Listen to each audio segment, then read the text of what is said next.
Hello friends, जैसे कि मैंने कहा था कि मैं बनाने वाला हूँ एक्सप्लेनेशन वीडियो साइंस के, तो फिर आ चुका हूँ मैं। तो फिर आज हम लोग करने वाले हैं साइंस का क्लास 7 का चैप्टर नंबर 1 जो कि न्यूट्रिशन प्लांट्स। तो चलो शुरू करते हैं। और अगर आपको ये वीडियो पसंद आया तो इस वीडियो को लाइक करें, इस वीडियो को शेयर करें और चैनल को सब्सक्राइब कर दें। तो फिर चलो शुरू करते हैं। तो सबसे पहले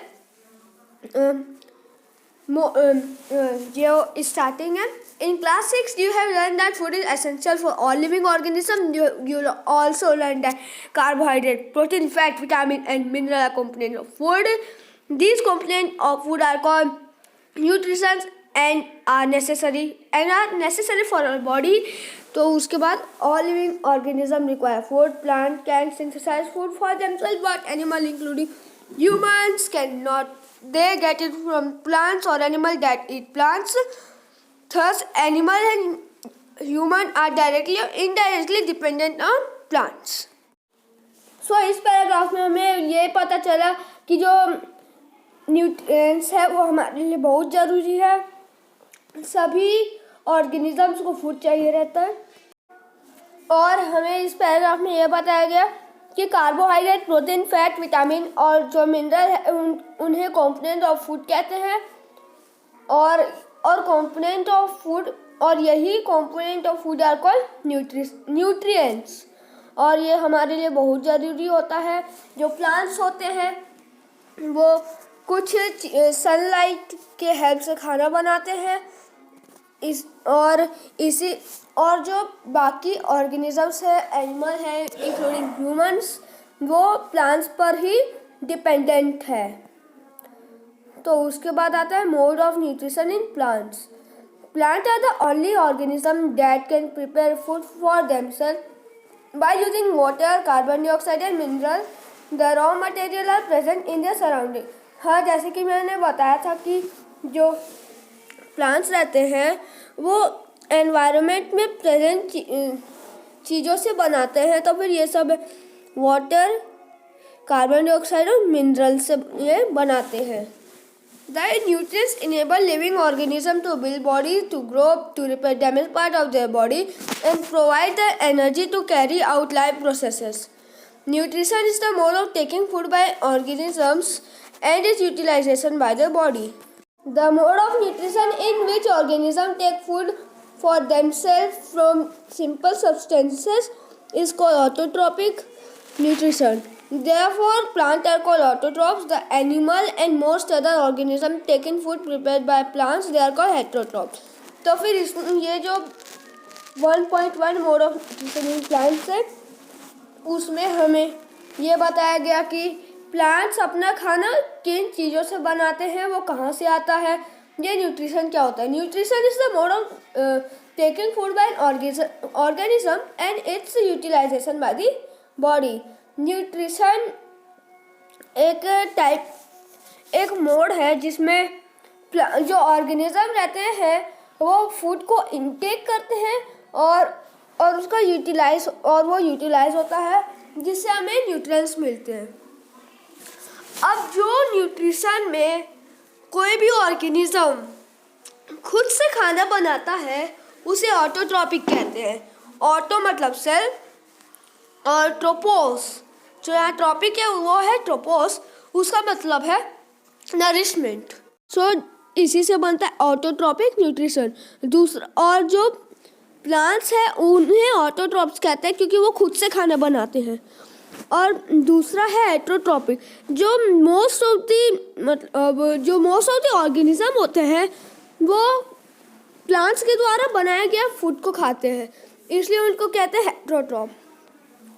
हेट्रोस मतलब होता है अदर्स। हेट्रोस मतलब होता है अदर्स, यानी कि हेट्रोट्रॉप्स मतलब दूसरों के द्वारा बनाया गया खाना। दूसरा है 1.2 photosynthesis, food making process in plants. अब जो प्लांट्स है वो खाना बनाते हैं और खाना बनाने का भी एक प्रोसेस रहता है, उसे कहते हैं फोटोसिंथेसिस। तो आगे बढ़ते हैं। Leave are the food factories of plants. Therefore, all the raw material must reach the leaf. Leaf. Water and mineral present in the soil are absorbed by the roots and transported to the leaves. Carbon dioxide from air is taken in through the tiny pores present on the surface of leaves. These pores are surrounded by guard cells. Such pores are called stomata. ये जो 1.2 है उससे हमें समझ आया कि जो plant है उनमें जो लीव्स होते हैं वो होते हैं फूड फैक्ट्रीज ऑफ प्लांट, यानी कि लीव्स में खाना बनता है. इसलिए सभी जो रॉ कंपोनेंट्स होते हैं उनका लीव्स में पहुंचना बहुत ज़रूरी होता है. जो वाटर और मिनरल होते हैं वो जो रूट्स होते हैं वो सॉइल से ले लेते हैं और फिर लीव्स में ट्रांसपोर्ट किया जाता है. अब ये जो CO2 है वो लीव्स में छोटे छोटे टाइनी पोर्स होते हैं जिसे बोलते हैं स्टोमेटा, वो उससे लेते हैं. अगला है सेल्स. सो सेल्स क्या है? You have seen that building are made of bricks. Similarly the bodies of living organism are made of tiny units called cells. अब सेल्स, अब अगर हम लोग देखते हैं कोई बिल्डिंग बन रही है तो फिर वो ब्रिक्स से बनती है मेनली, मतलब छोटे मोटे घर जो बनते हैं वो सब ब्रिक्स से बनते हैं. और हर जो भी चीज़ है तो सब सेल से बनते हैं. सेल जो रहते हैं वो सिर्फ माइक्रोस्कोप में देख सकते हैं. कुछ ऑर्गेनिज्म ऐसे रहते हैं जो कि सिर्फ एक सेल से बनते हैं जिसे कहते हैं हम लोग यूनिसेल्यूलर. जो सेल रहता है वो एक बाउंड्री से कवर्ड रहता है जिसे हम सेल मेम्ब्रेन कहते हैं. उसके बाद है एक सेल में एक डिस्टिंक्ट स्पेरिकल चीज़ होता है जिसे कहते हैं न्यूक्लियस. इस फिगर में आपको ये दिख रहा होगा, ये तो इसी को कहते हैं न्यूक्लियस. और ये जो आउटर बाउंड्री है उसे कहते हैं सेल मेम्ब्रेन. उसके बाद ये जो अंदर जो एक सेल के अंदर जो ये दिखते हैं पूरे, उसे कहते हैं साइटोप्लाज्म. जो और यही जो न्यूक्लियस होता है उसे ये साइटोप्लाज्म कवर करके रखता है. उसके बाद है क्लोरोफिल. क्लोरोफिल एक ऐसा ग्रीन पिगमेंट है जो कि हर ग्रीन लीव्स में होता है, जो कि लीव्स को ग्रीन रखता है.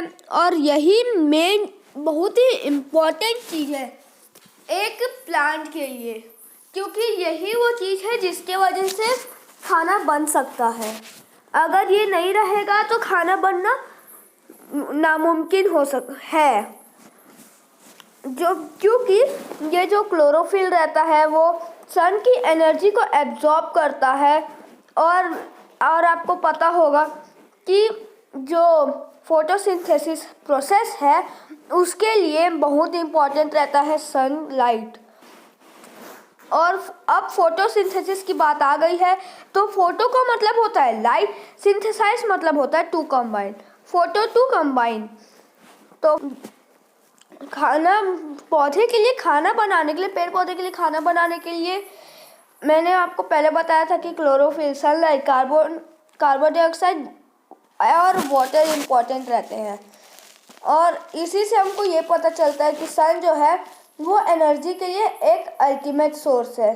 क्या होगा अगर हम लोग ये सोच भी नहीं सकते कि क्या होगा अगर फोटोसिंथेसिस ना हो. किसी को भी खाना नहीं मिलेगा, ना पेड़ पौधे जानवर, किसी को नहीं मिलेगा. और यहाँ पे जो फोटोसिंथेसिस रहता है उसका एक फॉर्मूला दिया है, CO2 plus water sunlight upon chlorophyll equal to carbohydrate plus oxygen. ये फॉर्मूला यहाँ दिया हुआ है, इसे नोट कर लीजिए, ये बहुत ही इम्पोर्टेंट फॉर्मूला है. अब यहाँ पे आपको स्टोमेटा का ये बता रहा है, ये जो फिगर 1.2 है यहाँ पे, लेकिन सिर्फ स्टोमा लिखा हुआ है, तो फिर मैं उसको स्टोमेटा कर लेता हूँ। और ठीक है, तो फिर जो यहाँ पे सेक्शन ऑफ लीफ दिया है, एक लीफ दिया है, एक स्टोमेटा है। अब स्टोमेटा में देखो आपको 3 पार्ट दिखेंगे, सॉरी 2 पार्ट दिखते हैं। एक है स्टोमेटल ओपनिंग, दूसरा है गार्ड सेल्स। अब ये जो आपको डॉट डॉट डॉट डॉट दिख रहे होंगे तो उसे कहते हैं स्टोमेटल, मतलब गार्ड सेल बोलते हैं। और ये बाकी जो ये चीज़ है इसे कहते हैं स्टोमेटल ओपनिंग। अब उसके बाद आगे बढ़ते हैं। यहाँ पे एक एक्टिविटी है, टेक 2 पॉटेड प्लांट। हमें 2 पॉटेड प्लांट्स लेने हैं और एक को डार्क एरिया में रखना है और एक को लाइट वाले एरिया में रखना है, मतलब जहाँ सनलाइट अच्छे से पहुँचती है 72 आवर्स के लिए। उसके बाद दोनों लीव्स में आयोडीन टेस्ट करना है। उसके बाद रिजल्ट देखने के बाद उनको फिर से 3-4 दिनों के लिए रख के आयोडीन टेस्ट लेना है। तो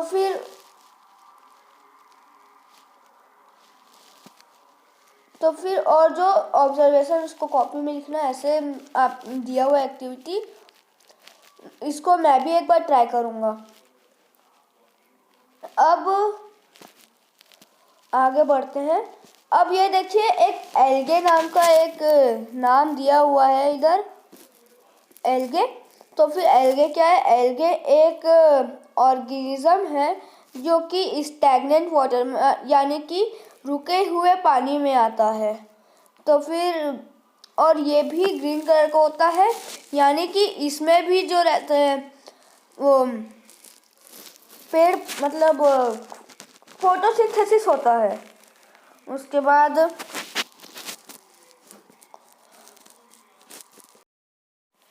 अब आगे बढ़ते हैं।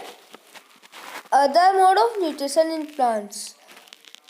अब एक तो हमारा ऑटोट्रॉपिक हो गया, मतलब खुद से। अब एक और जो हेट्रोट्रॉपिक है वो भी होता है प्लांट्स में। कुछ कुछ ऐसे प्लांट होते हैं जो कि अपना खाना खुद नहीं बना पाते, है ना, और इसीलिए उन हेट्रोट्रॉपिक मोड से लेते हैं सब। और इनमें से एक है पैरासिटिक, मतलब कोई भी ट्री है उनमें से एक है कस्क्यूटा, मतलब कोई भी एक ट्री है उनमें कुछ येलो कलर के चीज आ जाते हैं, उनको कहते हैं कस्क्यूटा। हिंदी में बोले तो अमरबेल। ये जो है वो कोई भी पेड़ में आ जाते हैं और उन्हीं से अपना जो न्यूट्रिशन है उसे पूरा कर लेते हैं। और जो अगर कोई चीज़ है वो किसी और से अपना न्यूट्रिशन को पूरा करता है तो उसे हम लोग पैरासाइट बोलते हैं। क्या बोलते हैं? पैरासाइट। यहाँ पे दिया हुआ है, इसको सर्कल करते हैं। अब पैरासाइट है। पैरासाइट के बाद एक और आता है इंसेक्टिवोरस प्लांट। अब ये देखिए, फॉर एग्जांपल पिचर प्लांट्स। अब पिचर प्लांट का ये जो फोटो है उनमें आपको एक ऐसे टाइप का स्ट्रक्चर दिख रहा होगा। तो फिर ये जो है वो लीफ का, जो पिचर प्लांट में जो लीफ होते हैं उनका मॉडिफाइड पार्ट है। ये देखिए, ये जो लीव्स है उसके जो कॉर्नर वाले हिस्से हैं उनमें आपको दिख रहा होगा। ये देखो, मैं सर्कल किया हूँ इसको। तो फिर ये जो पार्ट रहता है उसे इंसेक्ट को पकड़ते हैं और फिर उसे डाइजेस्ट करते हैं और उससे न्यूट्रिशंस ले लेते हैं। तो फिर अगला है सैप्रोट्रॉफिक। आपने मशरूम देखा होगा और खाया भी होगा मेरे ख्याल से। तो फिर ये भी जो रहते हैं वो सैप्रोट्रॉपिक रहते हैं। अब ये जो मशरूम रहता है वो जो सूखी हुई लकड़ियों में उगते हैं, मतलब डेड एंड डिकेड मटेरियल में ये उगते हैं। और आपने फंगस देखी होगी कभी, तो ब्रेड में फंगस उग जाती है। आपको कुछ कभी कभी ब्रेड में ऐसा कुछ दिखता होगा येलो येलो टाइप का, तो वही होता है हमारा फंगी। अब कुछ तो फंगी रहते हैं वो बहुत यूज़फुल होते हैं, वो कुछ कुछ चीज़ें बनाने में यूज़ होते हैं, लेकिन कुछ कुछ हार्मफुल भी होती है। और इसी टाइप के जो न्यूट्रिशन होता है उसे सेप्टोट्रॉपिक न्यूट्रिशन कहते हैं। उसके बाद आगे बढ़ते हैं। अब कभी ऐसा होता है कि दो प्लांट एक दूसरे को हेल्प करें ग्रो होने में, जैसे कि जो एक मैंने पहले बताया था एल्गे और फंगी एक साथ मिल के रहते हैं ताकि दोनों को उन्हें जो चाहिए वो मिल सके। क्योंकि फंगी नॉन ग्रीन है तो फिर वो अपना खाना खुद नहीं बना पाते, और जो एल्गे वो ग्रीन होते हैं वो अपना खाना खुद से बना सकते हैं। इसीलिए जो ये फंगी रहते हैं वो एल्गे के साथ रहते हैं, और एल्गे में भी कुछ कुछ ऐसे रहते हैं कि वो खुद से कुछ कुछ काम नहीं कर पाता, इसीलिए इसीलिए जो एल्गे रहता है वो फंगी के साथ रहता है। आगे बढ़ते हैं। How nutrition are replenished in the soil. जो न्यूट्रिशन रहते हैं वो सॉइल में वापस कैसे आते हैं। आपने कभी देखा होगा कि जो फार्मर्स है वो खेतों में खाद डाल रहे हैं, मैन्यूर डाल रहे हैं या फिर फर्टिलाइजर डाल रहे हैं, और एक गार्डनर इसे लॉन्स में या पॉट्स में ऐसे डाल रहा है। अब जो फर्टिलाइजर और मैन्यूर रहते हैं वो नाइट्रोजन, पोटेशियम और फॉस्फोरस उसमें रहता है जो कि इम्पोर्टेंट रहते हैं। और तो फिर बाकी जो जगह रहते हैं जहाँ पे जैसे कि जंगल वो सब होगा, वहाँ पे तो ऐसा कोई नहीं रहता कि अगर पेड़ पौधों के न्यूट्रिशंस ख़त्म मतलब सॉइल में न्यूट्रिशंस ख़त्म हो रहे हैं तो फिर इसको वापस लाना है। तो इसके लिए रहते हैं एक ऑर्गेनिज्म राइजोबियम। तो ये जो राइजोबियम रहते हैं वो एक ऐसे चीज़ है, मतलब वो अपना खाना खुद नहीं बना पाते, इसीलिए वो पेड़ पौधों के जड़ में रहते हैं ताकि, और ये जो राइजोबियम रहते हैं वो एटमॉस्फेयर से, ये जो राइजोबियम रहते हैं वो कोई भी प्लांट के ट्री के रूट में रहते हैं, और ये जो राइजोबियम रहते हैं वो एटमॉस्फेयर में प्रेजेंट जो नाइट्रोजन होता है उसको सॉल्यूबल फॉर्म में कन्वर्ट करके प्लांट को देते हैं। क्योंकि जो प्लांट है वो नाइट्रोजन को ऐसे ही नहीं ले सकता एयर से, और ये जो एक साथ रहने का है एल्गे और लिचेंस का, एल्गे फंगी और ट्रीज और राइजोबियम का, उसे कहते हैं सिम्बियोसिस, सिम्बियोटिक रिलेशनशिप, यानी कि एक साथ रहना और एक दूसरे को हेल्प करना।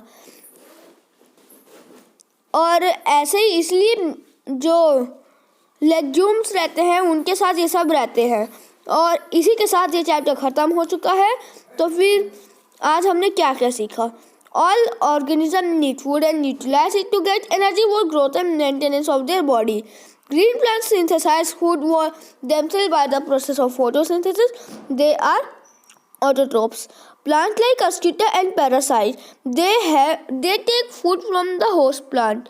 Plants use simple chemical substances like carbon dioxide, water and mineral for the synthesis of food.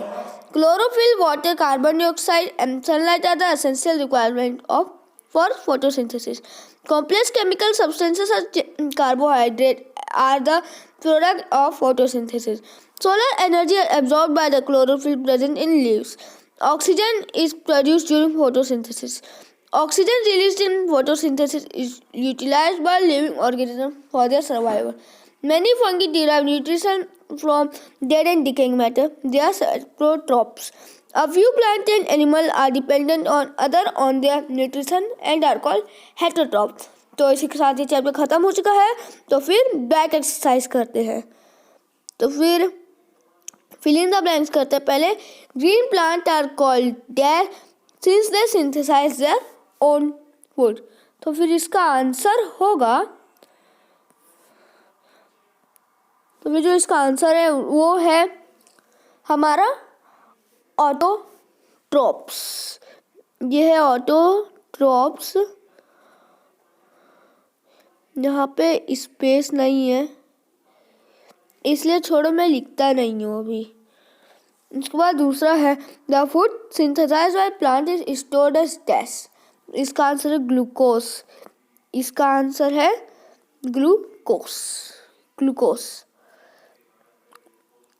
उसके बाद है in photosynthesis solar energy is absorb by the pigment called dash chlorophyll. इसका आंसर होगा क्लोरोफिल। तो अगला सवाल, during photosynthesis plant take in dash and release dash. पहले में आएगा CO2, दूसरे में आएगा O2। CO2 मतलब कार्बन डाइऑक्साइड, O2 मतलब ऑक्सीजन। Name the following. पहला, a parasite plant with yellow slender and branch stem. तो इसे कहेंगे हम लोग कास्क्यूटा अमरबेल। A plant that is partially autotroph.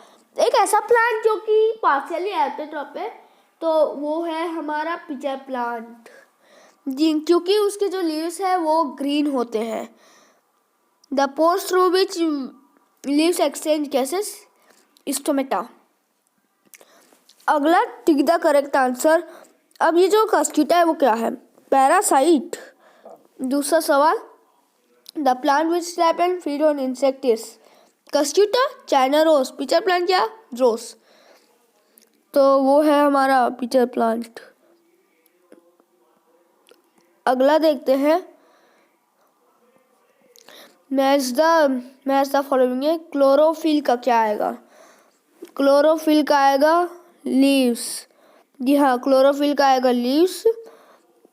उसके बाद नाइट्रोजन का आ जाएगा राइजोबियम, कास्क्यूटा का आ जाएगा पैरासाइट, एनिमल्स का आ जाएगा हेटेरोट्रॉप, इंसेक्ट का आ जाएगा पिचर प्लांट।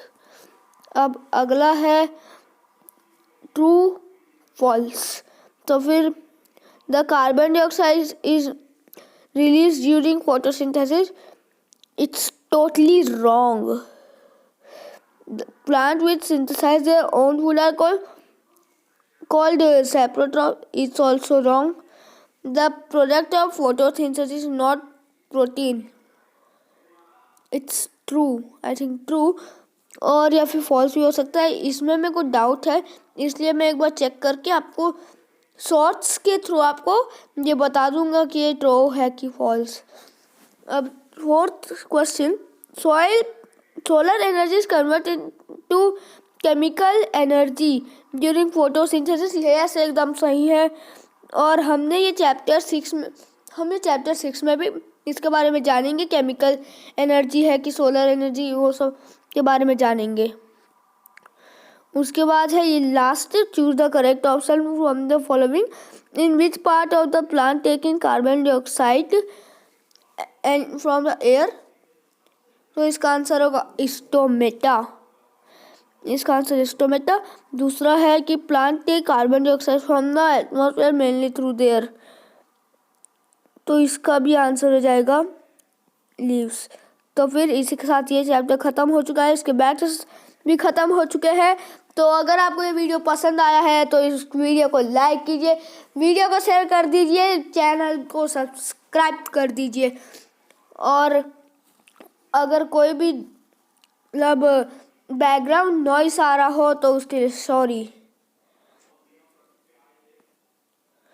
और ये जो वीडियो है वो मैं अपने फ़ायदे के लिए नहीं बना रहा हूँ, मतलब अपने फ़ायदे के लिए बना रहा हूँ, लेकिन इसमें आपका भी फ़ायदा है, मेरा भी फ़ायदा है। क्योंकि अगर कोई भी अपना जो ज्ञान है, मतलब जो मेरे को मिला है अभी ये इस साल अपना ये पढ़ के अपना साइंस बुक, मतलब अपना ये जो साइंस में पढ़ा हूँ उसमें मेरे को जो जो मालूम चला है, नया कुछ पहले से मालूम हुआ है, उसको फिर से रिवाइज किया। तो फिर मैं वही सब आपके साथ शेयर करना चाहता हूँ।